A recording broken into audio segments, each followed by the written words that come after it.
How well do you know your significant other's financial situation? Today we're going to talk about 6 things that you should discuss about finances with your spouse before you get married.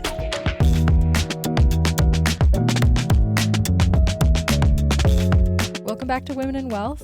We're here to help educate everyone, and especially women, on finance in all different situations and all different areas of life.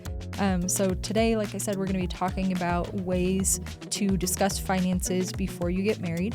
I'm Alison Frasca. I am a wealth advisor at Capita Financial Network.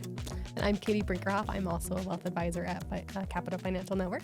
This is all educational in nature. This is not any advice, but like she mentioned, we want to discuss just a few things we think you should talk about with your significant other before you dive right into the world of marriage or moving in together or whatever that looks like, or combining finances. Yep, so exactly.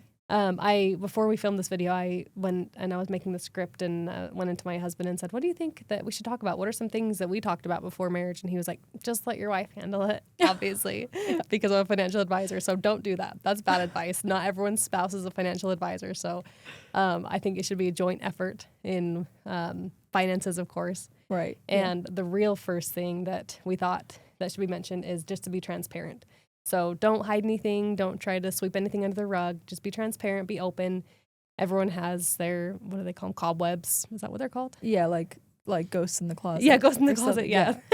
And so just be honest and open and transparent. Yeah, definitely. And I think it's one of those things where if you don't do it now, we're not allowed to guarantee things very often in our industry, but I guarantee you if you don't talk about it now, it will be worse later. So just, get it all out there, put all your cards on the table. Yes, for sure. Another thing that we had talked about was deciding what your financial setup looks like as you start to combine or you approach marriage from a financial standpoint. Are you going to combine everything? Are you going to have joint checking and savings accounts? Are you going to have separate accounts and decide who pays what bills?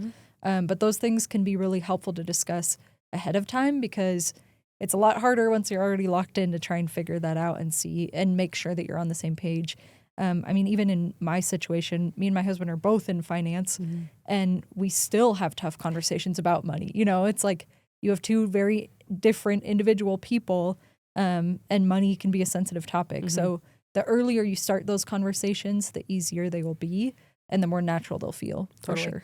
Yeah, it's crazy. It's so sensitive. Why is that? It's crazy. It's so sensitive to talk about. You're both in finance, but it's still something that's like we're way close to the exact same page, still in different sentences, still hard to talk about. Yeah, it's so exactly. interesting. So yeah, love that. Okay, perfect. The other one, the next one would be to just get each other's take on how they think debt should work. Should we get into debt? Should you not get into debt? What's appropriate debt? What's not appropriate debt? Just make sure you're on the same page so that you don't have one person going off and getting car loans when one person's not okay with that or thinks they should pay cash for cars. So just decide what kind of appropriate debt you think you should get into. Yeah, exactly. Like, are you comfortable with credit cards, or do you prefer to just use cash and debit cards and things like that? Those conversations are really important because it can get out of hand quickly if you're not on the ssame page. Another thing we talked about was talk about what your goals are financially. So it doesn't have to be like a cheesy, like 5 years from now, I want to own a home or whatever. Well, that would be a good one, actually. But you know what I mean? Like, it doesn't have to be like cheesy worksheet or whatever, but just have a discussion about, what does our financial future look like? Like, what have I envisioned for my life, and what have you envisioned for your life? And how do we merge those two together? Totally. Because that will determine how you prepare right now for those goals in the future. And if those goals are very different, then you're going to be doing very different things right now to prepare for what's coming down the road, or not prepare for what's coming down the road. So yeah, we have clients that come in and they're, say they're 50 years old and they're like, okay, we want to plan for retirement. And it's like, okay, what else? Like, there's probably other goals to do in the meantime. So there is definitely some end goals there in mind, but there's also other goals. We want to buy second property. We want to travel a lot. There's lots of other goals to make sure that you've talked about all those things. Yeah, exactly. Like, I want to live close to my grandkids. And things like that. Totally. So, yeah. Yeah. Love that. Okay. The fifth one is just that decide now how you want to approach any issues that come up. So if you have any differences, decide before they come up how you're going to approach those, how you want to talk about those, do you give space? Do you like to talk? This is in general, maybe marital advice, but just decide, especially when it comes to finances, if there are differences down the road, how should you approach those things? Yeah, exactly. Like, if an unexpected expense comes up or whatever, how do you anticipate handling that. And, you know, if you prepare for it ahead of time, again, not to say that over and over again, but if you prepare for it ahead of time, then you're not in a position that you're then trying to deal with the conflict when it comes up. Do you guys have unexpected expenses? We never. plan for we plan for everything. Yeah, of course. Yeah. Of course.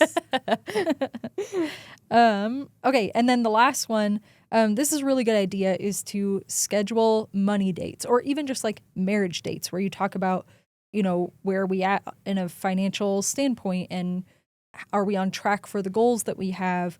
And, you know, are there any things that we've done over the past month or so that we were not on the same page about? How do we address those in the future and stuff like that? I mean, I feel like that's a generally, like you said, good marriage advice is to have those almost like team meetings where you review, you know, it's almost like football players like reviewing the footage, you know, and like seeing what worked, what didn't. But especially for finances too, making sure that you continue to be on the same page, because it's one of those things that if you're not intentional about it and having the conversations, then it can kind of drift apart. And then it's harder to bring those goals back in line. So yeah, perfect. Yeah, and this was just 6 ideas we had about what you should do before. There's obviously other things that maybe we missed, but if you have questions or if you want us to review your situation and see if there's any third-party unbiased things we would give you, then feel free to reach out, give us a call. Hope this helped. Hopefully, if you're in the stage of life where you're entering a new phase, whether it's moving in or combining finances or getting married, exciting times ahead. We hope this was helpful. If it was, like and subscribe, follow along, and we'll see you next time.